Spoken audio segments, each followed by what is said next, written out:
The road into Gila Bend is as straight and empty as a shotgun barrel. On a July afternoon, it shimmers under the weight of the desert sun, warping like a hallucination. Dust devils twist across the highway shoulder, dancing between cacti and the bones of long-dead jackrabbits. Nothing moves, nothing breathes, except the town, somewhere ahead, waiting. Gila Bend, Arizona population 962, give or take a few. A forgotten fragment of the Southwest, stitched into the parched land like an old wound. On paper, it's a pit stop, a gas station or two, a roadside diner, some motels that all smell faintly of mildew and bleach. But under the surface, things fester. People go missing here not often enough to draw headlines, but regularly enough to stir whispers. No one talks too loud, though. The desert has ears, and a long memory. Detective Marcus Vega wasn't supposed to come back. He'd left Arizona 17 years ago, swearing never to return. When the Gila County Sheriff's Department called about the disappearance of a woman named Isabel Reyes and dropped the name Rosa Vega, in the same breath, he booked the next flight from New Orleans to Phoenix and drove the rest of the way in a rental car with bad shocks, and worse, AC. He didn't tell anyone he was coming, least of all Rosa. The last time he'd seen her, she was 16 and furious, wearing a black hoodie in a 110-degree heat wave, standing barefoot in the dust behind their mother's trailer. Their mother was inside, drunk or unconscious, probably both. Marcus had already packed his duffel. A bus ticket to El Paso crumpled in his back pocket like a guilty secret. Now he was back, older, leaner, wearing a badge again, though not in any official capacity. The sheriff had been vague on the phone, asking for a consult, like they were talking about a plumbing issue instead of a missing woman. He passed a sun-faded sign. "Welcome to Gila Bend." Something strange in the air since 1912. Someone had spray-painted over "strange" and written "dead" in its place.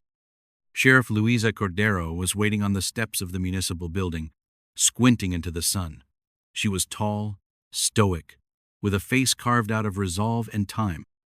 Gray was creeping into her short black hair, but her posture remained sharp as a bayonet. "Marcus Vega," she said, like tasting something bitter but necessary. "Sheriff, didn't think you'd actually come." "I almost didn't." "But you did." Marcus nodded.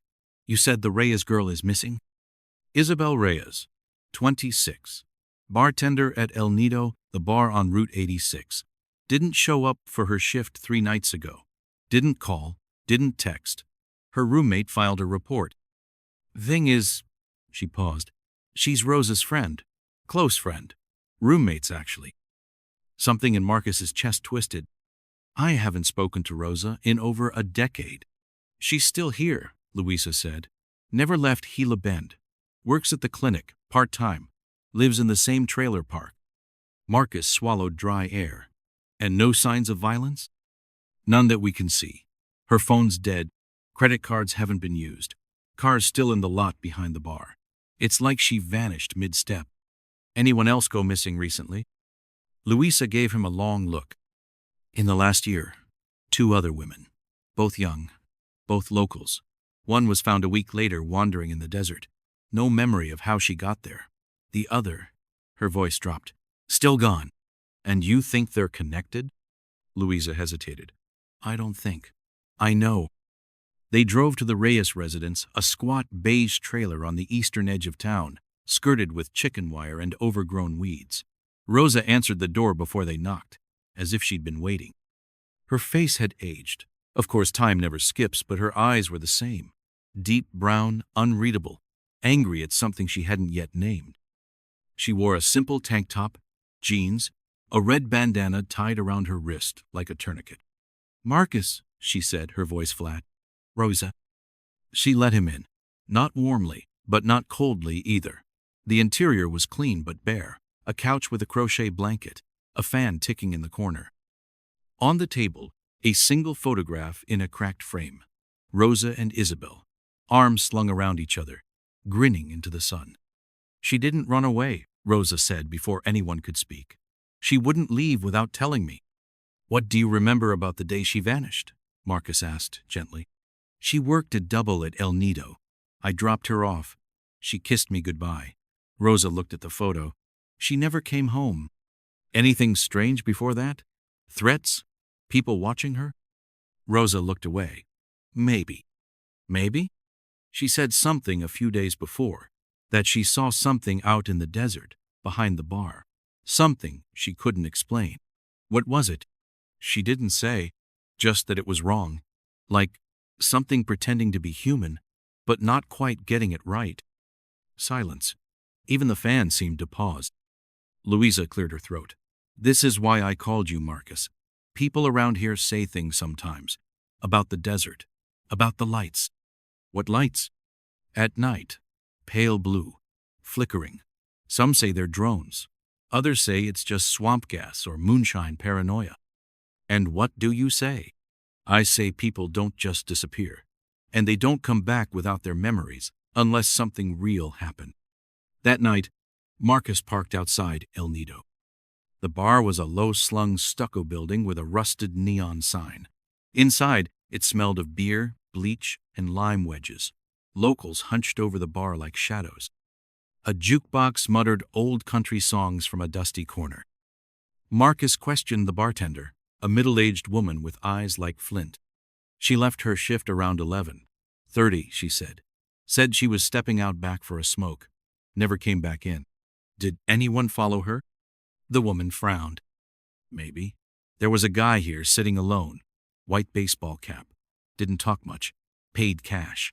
I remember him because he kept looking out the window like he was expecting something. Marcus asked to see the security footage. The camera angle behind the bar was grainy, but enough to make out Isabel stepping outside. A minute later, flickering on the edge of the frame, a faint, bluish glow. Then static. When the footage resumed, the alley was empty. No Isabel, no man in the white cap, just the pulsing blue light, retreating toward the desert. Marcus stepped out into the night, drawn like a moth. He followed the dirt path behind the bar, flashlight in hand, feet crunching over gravel. The desert opened before him, vast and silent, a skin of wind and dust. The moon hung low, bleeding orange. Then he saw it. A light, low to the ground about 30 yards away, flickering, pulsing. Not a vehicle, not a phone. It moved, like it was breathing. Marcus stepped closer, and the world tilted. His ears rang, his vision blurred, the flashlight sputtered and died. A pressure built in his skull, like sound with no source. A hum that grew sharper the closer he came. Then a whisper, not in his ears, in his head. You're not supposed to be here. Marcus fell to his knees. The light flared blinding, and then darkness. He woke up an hour later, back behind the bar, alone. No footprints, no sign of light. But in his palm, pressed into the flesh like a burn, was a single red thread. Rosa's bandana. Or something that wanted him to think it was Rosa's. Marcus didn't tell Rosa about the thread. He sat in his rental car for over an hour, air conditioning blasting, watching the red fabric impression on his palm fade from angry scarlet to soft pink. His hand trembled. His mind felt scraped raw. The light, whatever it had been, had left more than confusion. It had touched something deeper, older. When he finally returned to his motel, the clock blinked 3:44 a.m. The street outside was still as death. The neon "no vacancy" sign flickered like a heartbeat. Sleep didn't come easily. When it did, it brought dreams full of static and sand. He woke with blood on his pillow and a nosebleed that wouldn't stop for 10 minutes. By mid-morning, Gila Bend was back to pretending it was normal. The diner on Main served watery coffee and dry biscuits. An old man named Dale sat at the counter complaining about lizards nesting in his Chevy. A waitress with a faded tattoo of a serpent refilled Marcus's mug and asked, not unkindly, if he was just passing through. He wanted to say yes. Instead, he unfolded a photo of Isabel Reyes and laid it on the table. You seen her? The waitress took one look and paled. You a cop?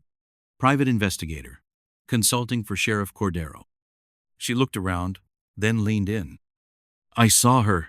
Couple weeks back. She was sitting out by that gas station on Route 66, the abandoned one. Just sitting on the ground, staring at nothing. Marcus frowned. That was before she disappeared? Yeah. Thought it was weird, but folks have done stranger things in this town. What was she looking at? The woman hesitated. The sand, but not like regular looking, like she was listening to it. Marcus drove out there after breakfast. The gas station had been shuttered for years. Weeds cracked through the pavement. The pumps had been stripped of anything valuable long ago. A buzzard circled overhead. He stood in the exact place the waitress had described and crouched low, letting his hand hover over the ground. The sand shimmered faintly. He touched it. The sound hit him instantly faint, like wind chimes underwater, a melody not meant for human ears. Then gone, a whisper of vibration under the skin, a presence. Someone or something was beneath. He brushed more sand aside, revealing a tiny object, a brass button, worn smooth, marked with a faded symbol, a spiral within a spiral. It was warm to the touch. Back in town, Marcus tracked down the woman who'd survived. Her name was Camila Ortiz, 23, worked part-time at a thrift store. When Marcus found her, she was rearranging ceramic cat figurines in the front window. She was skittish at first, but softened when he mentioned Isabel. I remember being cold, she said. But it wasn't cold outside. It was in my head. Do you remember where you were taken? She shook her head. I wasn't taken. I was unmade. That sent a chill up Marcus's spine. Camila continued. They wear skin, but it's not theirs. You ever see a puppet try to walk without strings? That's what it's like. Close, but wrong. Eyes too still. Joints don't quite move right. Marcus scribbled notes. You think someone is pretending to be Isabel? I don't think, she said, I know. Why? Because she came to see me the night before she vanished. Marcus froze. What did she say? She said she thought something was inside her, that her memories felt borrowed, that she couldn't dream anymore. Later that afternoon, Louisa called. They'd found a body. Not Isabel. A man, mid-40s, half buried, in a shallow grave about 20 miles east of town. The sun had done its work. Vultures, too. But it wasn't just desert death. The skin on his chest had been sliced open surgically, his sternum shattered, his heart removed. Marcus stood over the remains, the scent of decay and scorched rock thick in the air. A deputy vomited behind a cactus. Louisa stood beside him, stone-faced. No ID, she said. But look at this. She pointed to the man's left hand. On the inside of his palm, burned into the flesh, was the same spiral symbol Marcus had found on the button. What the hell is this? Louisa didn't answer. Instead, she pulled a file from her cruiser and handed it to him. This is from a case 20 years ago. Before I was sheriff. A drifter found dead outside Yuma. Same kind of wound. Same spiral. FBI took the case, then buried it. Marcus opened the file. The photo was grainy, faded but unmistakable. The spiral. Always the spiral. That night, Rosa came to the motel. She stood at the doorway, silhouetted in orange streetlight. Come in, Marcus said. She did, no words at first, just silence. Then, I've been seeing things. What kind of things? Reflections that don't match. My shadow moves when I don't. Dreams I know aren't mine. And Isabel, her voice cracked. She came back 3 nights ago. Marcus's blood froze. She knocked on the door, Rosa said. Smiled like nothing had happened. Said she was sorry for worrying me. She kissed me. Marcus couldn't speak. But her mouth was cold, Rosa whispered. And her breath smelled like sand. Where is she now? She left. Said she'd be back soon. Rosa looked up. But she wasn't Isabel anymore. Marcus didn't sleep. He sat in the motel chair, staring at the spiral symbol etched into the brass button. He held it to his ear. No sound. Not yet. At dawn, He got into the car and drove east, back to the gravesite. The wind was heavy with dust. The sky glowed with the sickly red of an approaching heat wave. He stood alone in the desert, surrounded by silence. Then a voice spoke behind him. "You shouldn't have come back, Marcus." He turned and saw Isabel, but not the one from the photos. This one was too still, too smooth. Her smile was slightly too wide, her eyes flat, like glass covering something that shouldn't be seen. "What are you?" he asked. Her smile didn't falter. "I am what you left behind." There were two things Marcus Vega knew for certain. First, whatever stood before him wasn't Isabel Reyes. Second, it had her face, and it remembered him. They stood in the middle of the desert, wind whistling like a distant scream, the rising sun painting everything in red and gold. The thing wearing Isabel's body tilted its head with mechanical curiosity. "You don't belong here anymore," it said. Marcus didn't answer. His fingers hovered near the grip of his pistol, though some primal instinct warned him a bullet wouldn't do much good. "What are you?" he asked again, voice steadier than he felt. She took a slow step forward, not threatening, not exactly, just wrong. Her limbs moved with the softness of someone who had studied human motion, but hadn't earned it. "We are what fills the hollow spaces," she whispered. "The spiral, the missing people. You took them." "We gave them purpose," the thing said. "They were already lost. We only offered continuity." Marcus's hand closed around the gun. "You're lying." "No," Isabel's echo said. "We are continuity. We are the memory that keeps the desert breathing." And then she smiled. And then she was gone. Just gone. No puff of smoke, no vanishing shimmer. Only dust curling through the morning light. Back in town, Marcus drove to the sheriff's office with adrenaline thrumming in his blood and 1,000 unanswered questions gnawing at his spine. Luisa Cordero met him at the door, eyes sunken with exhaustion. "You look like hell," she said. "You should see the other guy," Marcus replied. "I did," she said grimly, handing him a photograph. A frame from a highway surveillance cam, taken at 4 a.m. that morning. It showed Isabel, or her double walking barefoot, along Route 86, alone, staring straight ahead, skin pale, clothes clean, no signs of distress.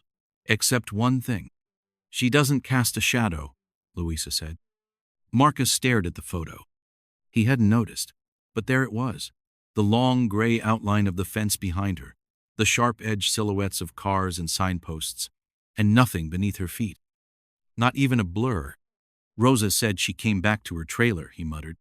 "I don't think that's Rosa's Isabel," Luisa said softly. They drove to Rosa's place. She wasn't there. Her car was gone, her phone left behind. A half-drunk cup of coffee sat on the counter. Her bed was unmade. Her wallet was untouched. The only thing out of place was a spiral carved into the wall. Perfect, deep, fresh. Marcus ran a finger through the groove. The cut was clean, too clean.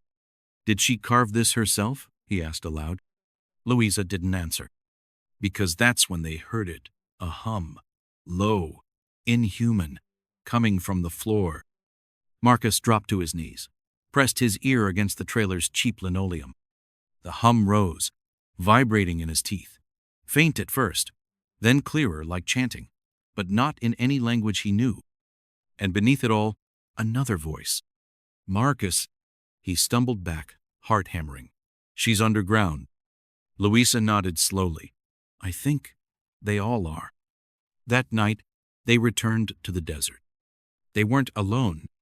10 miles from the edge of town, they found others, locals, standing motionless among the dunes, not moving, not speaking, just listening. Each one held something, a charm, a bone, a smooth black stone. Their eyes were glassy, blank. Luisa whispered, "We've seen this before. You didn't mention it. You wouldn't have believed me. I barely do now."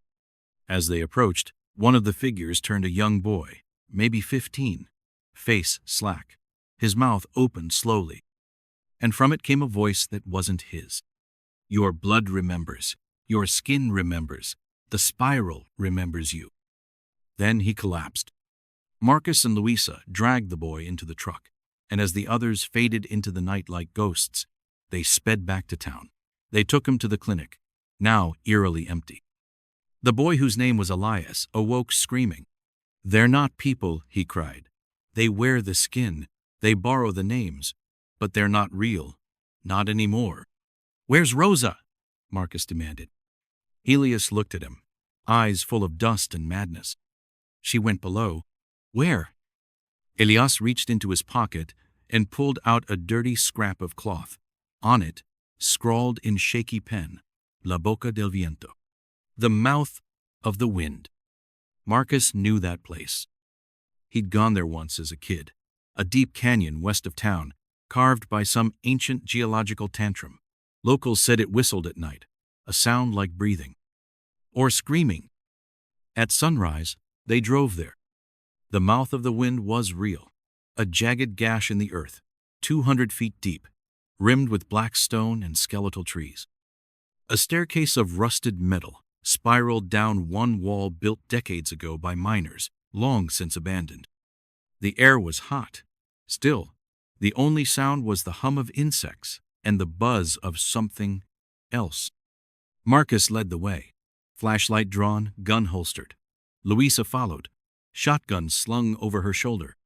They descended, step by creaking step. The cavern floor was smooth, unnaturally smooth. Not dirt, not rock. Flesh? They walked carefully, beams of light slicing through the gloom. They found carvings, spirals, hundreds of them etched into the walls, some large enough to stand in, others no bigger than a coin. And then they heard the whisper. Do you want to see her? They turned, and Rosa stood at the end of the corridor, hair disheveled, eyes glowing faintly. Rosa! Marcus called. But Louisa stopped him. Wait. Rosa didn't move.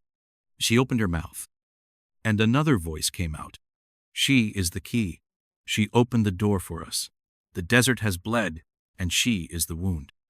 And from the walls, the spirals began to glow.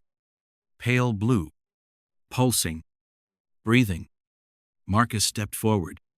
The floor shifted under his feet, not cracking, not crumbling, but contracting, like a lung exhaling. And then the screams started. Not just Rosa's, hundreds, echoing from beneath, from inside the stone, the spiral, the memory of all who had been taken, bent into shape, worn like garments. Run, Louisa whispered. But Marcus couldn't move. Rosa, or what remained of her, took a step forward. Her skin rippled, as if something inside her was adjusting, adapting, trying to decide what form to take next. Then Marcus did the only thing he could. He raised the brass button, the one from the desert, the spiral, and he spoke. Not a word he knew, but one he remembered. It came from somewhere deeper than language, from blood, from bone, from generations forgotten. Something passed down not through stories, but through survival. The air split open with sound. The spiral screamed, and Rosa collapsed. Marcus carried her out, Louisa behind him, shotgun still raised. When they reached the surface, the canyon mouth sealed behind them not with stone, but with silence. A final, heavy silence. The kind that knows it has only retreated, not lost. That night, Rosa slept without dreams. And Marcus wrote 3 names in his notebook. 1. Isabel Reyes. 2. Camila Ortiz. 3. Rosa Vega. All marked with a question mark. Because, though Rosa was alive, he wasn't sure she had come back alone. 2 weeks passed. Gila Bend returned to what passed for normal. Kids kicked up dust in empty lots. El Nido reopened under new management. Tourists came and went, usually with car trouble or a vague sense of unease they couldn't name. But beneath it all, the town held its breath. Rosa stayed silent for days after the canyon. She wouldn't speak of what happened beneath the desert. wouldn't speak of the light, or the voice, or the thing that wore Isabel's face. She sat in her trailer, curtains drawn, the spiral on her wall now covered in layers of fresh white paint, as if that would be enough. Marcus knew better. So did Louisa. The spiral wasn't just a symbol. It was a map. That's what Marcus realized. Days later, lying awake in his motel bed, watching ceiling fan shadows turn like clock hands over his chest, he stared at the brass button on the nightstand, the one that had burned him when he first picked it up. He turned it over again and again, noting tiny grooves within the spiral's lines. Not random, not aesthetic, geographical, topographical. It was a map of underneath. He brought it to Louisa. "You see it now?" he asked. She squinted, then nodded slowly. "I'll be damned. This is the desert. Not just the surface, the tunnels, the caverns. Whatever that place was under the canyon, there's more. You want to go back?" "No," Marcus said, "but we have to." "Why?" "Because I think something got out." That morning, a body was found in the wash just south of town. Local rancher. No known enemies. Retired. Good health. His heart had been removed. Cleanly. Surgically. There was no blood. Only a spiral, drawn in ash, under his tongue. Louisa sent deputies to every edge of the county. Marcus started questioning anyone who'd reported strange dreams, nosebleeds, or missing time. The list grew fast. Too fast. Something had changed. They hadn't sealed the breach in the canyon. They'd opened it wider. Rosa finally spoke on the 6th day. She sat across from Marcus at her kitchen table, hands folded in her lap. Her eyes looked clearer, now tired, but her own. "I remember what it felt like," she said quietly, "being part of them." Marcus listened. "It wasn't like being controlled, not really. It was like I was sharing my skin, like I was being used to feel things, taste, smell, like something else wanted to learn what it meant to be here."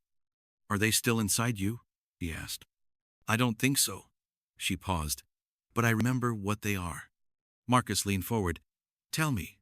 "They're not aliens, not ghosts, not demons." "Then what?" "Memories," she said. "That's all. Ancient memories. Left behind in the earth before there were names, before people. They're what's left of something that used to be alive. Something that wants to be remembered. And the only way it can survive is by becoming us." Marcus felt a cold sweat on his neck. "They don't take your body," Rosa continued. "They overwrite you, like recording over a cassette. Bit by bit, you're still in there, but quieter, duller, until you forget who you were." "Isabel?" Rosa shook her head. "Gone. If there was anything left of her, it burned out a long time ago." That night, Marcus visited the canyon alone. He left his badge, his gun, even his name. He brought only the brass button and a small vial of blood, his own, sealed in glass. He descended the first few steps, felt the pressure return, the hum, the memory. Then he stopped, held the button high in the air, and spoke. The same word as before, but louder now. "Aram." The desert groaned. The spiral on the canyon wall shimmered, glowed, and opened. Not physically, not like a door, but in the mind, like a memory long suppressed. Marcus saw them. All of them. The hollow ones. Faces twisted by time. Bodies built from stolen silhouettes. Shadows walking without owners. 1,000 lives collapsed into a single whisper of desire. "Remember us." He threw the vial of blood into the spiral. The light flared blinding and the hum turned into a scream. Not of pain, but of rage. And then silence. Not peace. Not victory. Only silence. When Marcus returned, the spiral in Rosa's trailer was gone. Erased completely. Not painted over, vanished. Like it had never been. The same with the one beneath the boy's tongue. Camila Ortiz, the surviving girl, left town that week. She never said where. Just mailed a postcard from a northern address with no message but a single spiral drawn in ink reversed. This time, as if mirrored. Marcus burned it. He didn't stay in Gila Bend. He'd done what he could, but he knew the truth. The hollow ones weren't gone, just sleeping, waiting for another voice, another memory, another spiral. And somewhere, deep below the crust of desert and bone, the canyon still breathes, still remembers, still listens.